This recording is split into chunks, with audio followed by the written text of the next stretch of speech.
అందరికీ నమస్తే అండి.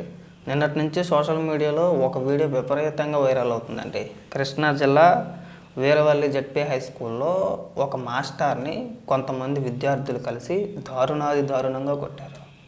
అక్కడ ముఖ్యంగా ఒక పిల్లోడు ఎవరైతే ఉన్నాడో ఆ పిల్లోడు తోటి విద్యార్థులు ఆపుతున్నా సరే మాస్టర్ గారిని ఎగిరెగిరి తనడానికి మీదకు వస్తున్నారు. ఒకసారి ఆ వీడియో చూపిస్తా చూడండి ఒకసారి ఎంత దారుణంగా ఉందో.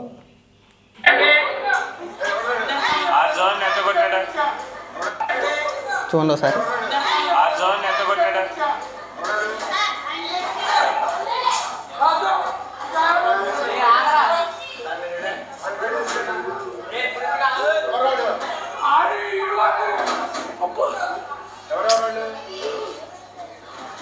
ఏరా దేనికి రా విధానం ఏంటి అసలు?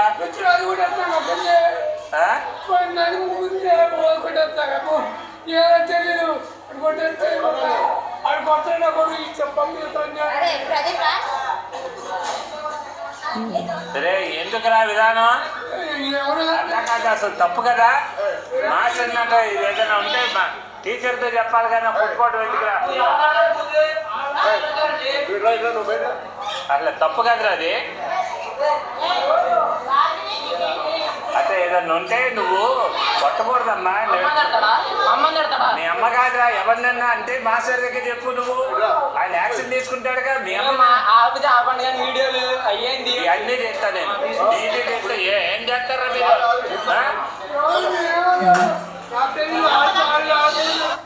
ఆయన వయసు ఎంత ఉంటుంది? మాస్టర్ గారి వయసు ఎంత ఉంటుంది? దాదాపు ఒక 60 ఏళ్ళ వరకు ఉంటుంది. బక్కగా ఉన్నాడు, పొలలాగా చాలా బక్కగా ఉన్నాడు. అలాంటి వ్యక్తిని అంత దారుణంగా కొడుతున్నారంటే మిమ్మల్ని మనుషులు అనాలా, పశువులు అనాలా? లేదంటే సినిమాల ప్రభావమో, లేదంటే చిన్నప్పటి నుంచి గొడవలకి వెళ్తే పెద్ద హీరో అయిపోదాం అనుకుంటున్నారో తెలియట్లేదు. కానీ ఇలాంటి విద్యార్థులు, ముఖ్యంగా ఎవరైతే కొట్టినోడు ఉన్నాడో అలాంటి వాళ్ళు ఫ్యూచర్లో అడుక్కు తినడానికి కూడా పనికిరారు.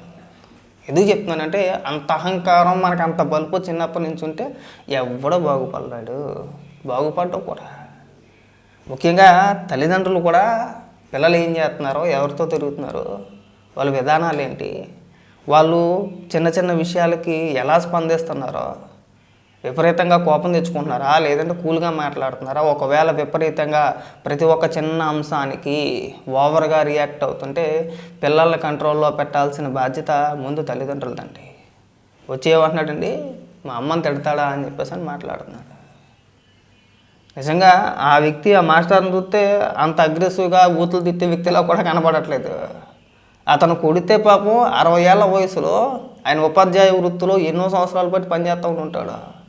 అలాంటిది కొట్టంగానే భావోద్వేగంతో ఆయన కన్నీళ్ళు పెట్టుకుని ఏడుస్తుంటే అలాంటి వ్యక్తి వచ్చి తప్పును కప్పిపుచ్చుకోవడానికి మా అమ్మని తిట్టాడని చెప్పేసి అని మాట్లాడుతున్నాడు. పైగా వీడియో తీసుకోని చెప్పేసి అని ఎంత పొగరగా సమాధానాలు చెప్తున్నారంటే ఆ సమాధానాన్ని బట్టే మనకు అర్థమవుతుంది. తప్పును కప్పిపుచ్చుకోవడానికి మాస్టర్ గారి పైన మా అమ్మగారిని తిట్టాడని చెప్పేసి అని ఒక నింద వేసి తప్పించుకునే ప్రయత్నాలు చేస్తున్నారు. మేము మళ్ళీ చెప్తున్నాం, ఇలాంటి విద్యార్థులు ఉన్నంతకాలం మీరనే కాదు, ఇక్కడ సింపుల్గా ఒకటే లాజిక్ అండి. మీరు ఫ్యూచర్లో ఇదే విధానాలతో కొనసాగితే కనుక ముఖ్యంగా తల్లిదండ్రులు కూడా బాగా గుర్తుపెట్టుకోవాలి. పిల్లల పట్ల పిల్లలు ఎలా ప్రవర్తిస్తున్నారు అనేది కూడా ఒకసారి తల్లిదండ్రులు చూసుకోవాలండి. లేదంటే కనుక వీళ్ళకి చదువులు అబ్బవు. 10th అయిన తర్వాత చక్కగా బ్లేడ్ బ్యాచ్ గానో, గంజాయి బ్యాచ్ గానో, మద్యానికి బానిస అయ్యో, చెడు వ్యసనాలకు బానిస అయ్యి ఫ్యూచర్లో అడుక్కు తినడం మాత్రం గ్యారంటీ. విధానాలు మారిపోయినాయి. మేము చదువుకున్నాం, చిన్నప్పుడు మమ్మల్ని తుక్కు కింద కొట్టేసేవారు, మామూలుగా కొట్టేవారు కాదు. రోజును సరే మేము ఎందుకు కొట్టేవారు అంటే మేము సరిగా చదివేవాళ్ళం కాదు, హోంవర్క్లు గట్రా చేసేటోళ్ళం కాదు, సరిగా స్కూల్కి వెళ్ళేవాళ్ళం కాదు, ఎగ్గట్టేసేవాళ్ళం. స్కూల్కి వెళ్ళమని పంపిస్తే పొలాలు గట్లా అంటే ఆటలు కొట్టుకుని తిరిగేవాళ్ళం. మరుసటి రోజు స్కూల్కి వెళ్ళగానే శుభ్రంగా చిత్త కొట్టేసేవారు, మామూలు కొట్టేవారు కాదు. అయినా సరే ఆ 2 నిమిషాలు కొట్టేవారు. తర్వాత పిలిచి అలా కాదురా, మీ గురించే చెప్తున్నాం కదరా, మీరే కదా చదువుకోవాలి, చదువుకుంటే బాగుపడతారని చెప్పేసి అని చిలక చెప్పినట్టు చెప్పేవారు. ఈ చెవితే ఇనుగోలు, ఈ చెవితే వదిలేసేవాళ్ళని. కొట్టినా సరే మాకు మాస్టర్ గారు అంటే గౌరవమే ఉండేది. ఇవాళ పిల్లలు మారిపోయారు, కాలాలు మారిపోయినాయి.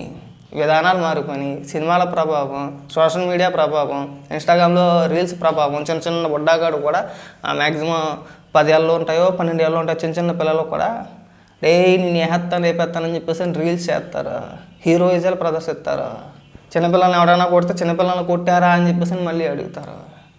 ఏదైనా ఒకవేళ ఆ మాస్టర్ గారు మీ పట్ల ఏదైనా దుర్భాషలాడినా ఎవరినైనా తిట్టినా ముందు మనం వెళ్ళి హెడ్ మాస్టర్ గారికో ఎవరికొకరికి కంప్లైంట్ చేయాలి. లేదంటే మీ తల్లిదండ్రులకి చెప్పి ఇగో మాస్టర్ గారు నన్ను ఇలా అన్నారని చెప్పి చెప్తే ఒకవేళ నిజంగా ఆయన మిమ్మల్ని కావచ్చు, మీ కుటుంబ సభ్యులను కావచ్చు, మీ తల్లిగారిని కావచ్చు దూషిస్తే చట్టపరమైన చర్యలు స్కూల్ హెడ్ మాస్టర్ తీసుకోవచ్చు. లేదంటే మీరు కేసు పెట్టడం ఇంకోటి ఏదో ఒకటి చర్యలు తీసుకుంటారు. ఖచ్చితంగా ఏదో ఒక చర్యలు అయితే తీసుకుంటారు, తీసుకోకుండా అయితే ఉండరు. ఒకవేళ మాస్టర్ గారు తిట్టారు, స్కూల్ పిల్లలందరూ ఉన్నారు, ఎందుకంటే తిడితే మిమ్మల్ని ఒక్కరిని పక్కకు పిలిచి తిట్టరు కదా, క్లాసులో స్కూల్ పిల్లలు అందరూ ఉంటారు. అందరి ముందు తిట్టుంటే కనుక విన్న విద్యార్థులు ఎవరైతే ఉన్నారో వాళ్ళు కూడా సాక్ష్యం చెప్తారు, అవునండి తిట్టారండి అని చెప్పేసి అని. సరే రకరకాల కథనాలు వస్తూ ఉంటాయి సోషల్ మీడియాలో.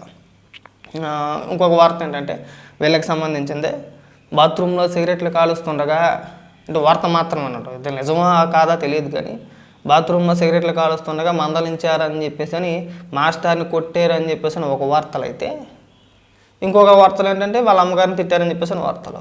ఏది ఏమైనా సరే విద్యార్థులు ఇంత ఆవేశంగా ఒక మాస్టర్ గారిని, అదిలోనూ కూడా వయసులో పెద్దవారిని కొట్టడం అనేది చాలా తప్పు. ఇది ముఖ్యంగా తల్లిదండ్రులు ఒకసారి చూసుకోవాలి, మన పిల్లలు ఏం చేస్తున్నారు అని చెప్పేసి. వాళ్ళు మీకు సంతోషంగా ఉండొచ్చేమో, మా అబ్బాయిలు నలుగురిని కొట్టొచ్చేస్తున్నాడని చెప్పేసి అని.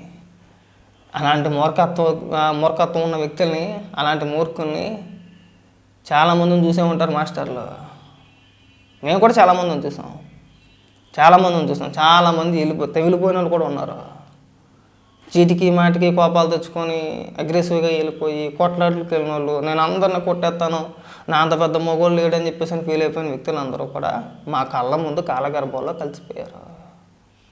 ఆవేశాలు పనికిరావు. చిన్నప్పటి నుంచి కొద్దో గొప్ప ఇంటికాడ తల్లిదండ్రులైనా సరే కాస్త సంస్కారం నేర్పిస్తే బాగుంటుంది. ఎవరితో ఎలా మాట్లాడాలి, ఎవరిని ఎలా గౌరవించాలి, మనం ఎలా ప్రవర్తించాలి అనేది కాస్త తల్లిదండ్రులు కూడా చెప్పుకోవాలండి. లేకపోతే ఇలాంటి సంఘటనలే జరుగుతాయి. రానున్న రోజుల్లో పిల్లలకి చదువులు చెప్పాలంటే మాస్టర్లు భయపడిపోవాల్సిన పరిస్థితి. ఒకవేళ నిజంగా అలాంటి పరిస్థితి వస్తే పిల్లల ఎవరికి కూడా చదువు అవ్వదు, ఎవడో చదువుకోలేడు. ఇవాళ ఈ సంఘటన జరిగింది, ఈ సంఘటన చూసి రేపొద్దున ఇంకెవడో ఒకటి ఇంకొకటి ఏదైనా చేయొచ్చేమో. మాస్టర్లకు భయపడే రోజుల నుంచి మాస్టర్లే భయపడే రోజులకు తీసుకొచ్చేసారు. ఆ రోజులు వచ్చేసినాయి. ఈరోజు ఎవరైనా ఒక ఉపాధ్యాయుడు చదవకపోయినా లేదంటే చెప్పిన పని చేయకపోయినా పిల్లల్ని ఏదన్నా అనాలంటే భయపడాల్సిన పరిస్థితి తీసుకొచ్చేసారు. అలాంటి పరిస్థితులు ఉంటే చదువు చెప్పే ఉపాధ్యాయులు ఎవరో కూడా పిల్లలకి చదువు చెప్పలేరండి. చదువు అవ్వదు, చెప్పలేరు. ఇలాంటి వ్యక్తులు ఉంటే చెప్పగలుగుతారా? ఏమరా బాబు గమ్మునుడు ఏమన్నా కానీ వీడేం గొడవ చేస్తాడు, మళ్ళీ తిరిగి నన్ను కొడతాడేమో, లేదంటే ఇంటికి వెళ్ళి తీసుకొస్తారేమో. మళ్ళీ మా దరిద్రానికి మళ్ళీ కొన్ని సందర్భాల్లో మనకు తెలిసిందే కులం కాడ తీసుకొచ్చి ముందు పెట్టేస్తారు. సో ఈ విధానాలు మారనంతసేపు మన విద్యా వ్యవస్థ బాగుపడదు. ముందు తల్లిదండ్రుల్లోనే ఉంటుంది లోపం. మన పిల్లలకి ప్రతిరోజు చెప్పి పంపించుకోవాలి, మన అబ్బాయి ఎలా ప్రవర్తిస్తున్నాడో మన అమ్మాయి ఎలా ప్రవర్తిస్తుంది, వాళ్ళు చిన్న చిన్న విషయాలకు ఎలా రియాక్ట్ అవుతున్నారు అనేది మనమే చూసుకోవాలి, మనమే సర్ది చెప్పుకోవాలి. ఇంటికాడ చెప్పి పంపిస్తే బాగుంటుందండి.